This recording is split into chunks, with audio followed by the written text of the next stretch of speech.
Okay, you guys, I am really excited to share this video with you guys. Not only are these customs, but they're for a really cool family.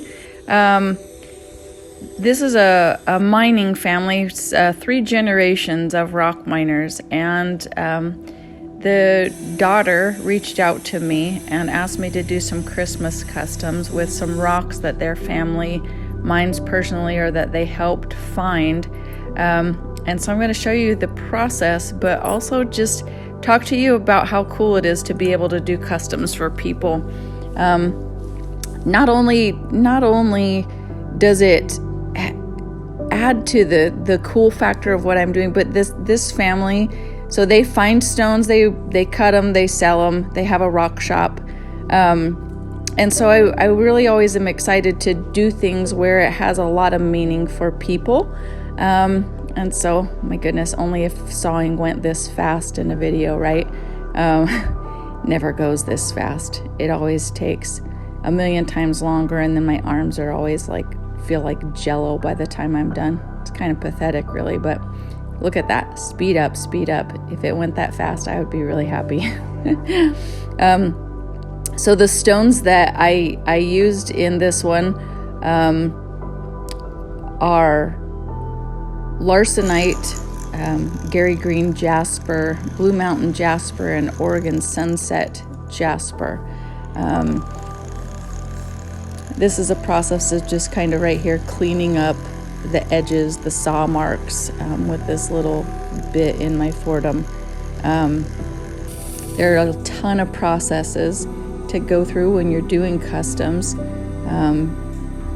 I don't know if everybody understands the whole process. Of course you don't if you don't do it, but a lot of things, a lot of parts, moving parts to consider. These are going to turn out so fun. Here again is a little bit of a sped up process. Every little piece is connected by handmade jump rings, and then the link parts of the bracelet are patterned ring shank wire. I wanted to create something that was sturdy but that had a lot of movement and free flowing, so that it could be worn dressed up, dressed down. And of course a patina is always fun to add, especially when there's a lot of pattern in your silver. It really helps to highlight all of the patterns that are there. It's stinky. Oh my gosh, sometimes I can tell when this is a liver of sulfur. And so, yep, it smells like that. It's either that or my Boston Terrier that likes to sit in the studio while I work. I use Blue Dawn dish soap in hot soapy water when I'm cleaning up stuff. I mean, you can use anything, but I really like the way Dawn dish soap cleans up a lot of the after stuff of either polishing or the mess that's left over after. And I use a soft bristle toothbrush. Toothbrushes are just kind of my thing, I guess. I cut them up, use them, scrub with them. They're a multi-purpose. They're not just for teeth. And here I'm starting to set the stones in the pieces. I always use dental floss.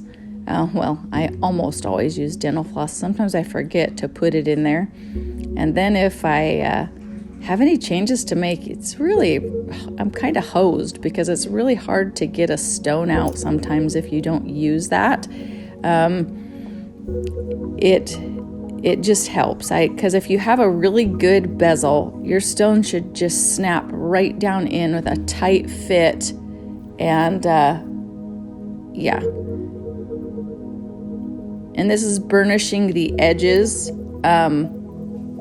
It makes the edge, the very, very top edge of the bezel wire really pop when after you've got the stone set, and it just really makes it stand out.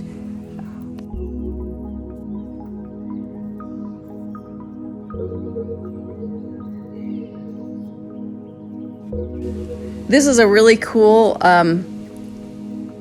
bezel pusher. I got this off of Etsy. I like it because it doesn't mar anything. sometimes it works for me, sometimes it doesn't, and it's kind of a good one to use when I'm starting out. It doesn't work all the time, but if I have like really soft stones, sometimes it's a good one. But then I always come in with my metal ones because they seem to push a little bit harder and create a more tight fit around the stone. This one is Oregon Sunset Jasper, which this lady, her mom and her mom's sister were the first ones to find the Oregon Sunset Jasper at Richardson's Ranch. And this piece here is Blue Mountain Jasper, Larsenite, or Gary Green and Larsenite. And these are materials that are mined in McDermott. It's right at the corner of Nevada, Idaho, Oregon, over at that edge of the state. And this is one of three of the rocks that the family has a lot of history with. And so this was a really fun piece to make for them.